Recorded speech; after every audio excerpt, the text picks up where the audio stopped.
She had left the church last of all, and, desiring to arrive first at the hall, had issued orders to the coachman to drive faster. When that personage had developed a will of his own in the matter, Maria had flung up the window of the carriage and, leaning out, proceeded to tell him her opinion of him, first in Lithuanian, which he did not understand, and then in Polish, which he did. Having the advantage of her in altitude, the driver had stood his ground, and even ventured to attempt to speak, and the result had been a furious altercation which, continuing all the way down Ashland Avenue, had added a new swarm of urchins to the cortege at each side street for half a mile. This was unfortunate, for already there was a throng before the door. The music had started up, and half a block away you could hear the dull broom broom of a cello, with the squeaking of two fiddles which vied with each other in intricate and altitudinous gymnastics. Seeing the throng, Maria abandoned precipitately the debate concerning the ancestors of her coachman, and, springing from the moving carriage, plunged in and proceeded to clear a way to the hall. Once within, she turned and began to push the other way, roaring meantime, "Ek! Ek! Ujderek duris!" in tones which made the orchestral uproar sound like fairy music. Zi graijunas, paselings minimums darjas, vinas, schnapsas, wines and liquors, Union headquarters.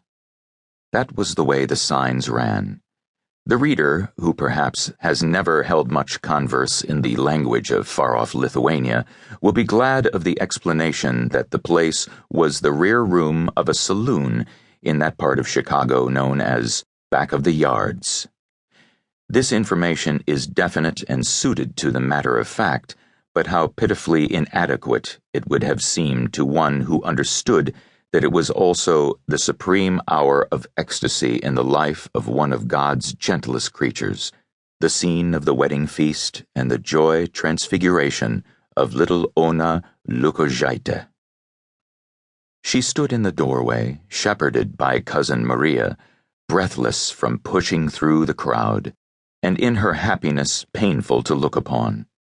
There was a light of wonder in her eyes, and her lids trembled, and her otherwise wan little face was flushed. She wore a muslin dress, conspicuously white, and a stiff little veil coming to her shoulders. There were 5 pink paper roses twisted in the veil, and 11 bright green rose leaves. There were new white cotton gloves upon her hands, and as she stood staring about her, she twisted them together feverishly. It was almost too much for her. You could see the pain of too great emotion in her face, and all the tremor of her form. She was so young, not quite 16, and small for her age, a mere child, and she had just been married, and married to Jurgis, of all men, to Jurgis Rudkus, he with the white flower in the buttonhole of his new black suit, he with the mighty shoulders and the giant hands. Ona was blue-eyed and fair, while Jurgis had great black eyes with beetling brows and thick black hair that curled in waves about his ears. In short, they were one of those incongruous and impossible married couples with which Mother Nature so often wills to confound all prophets before and after.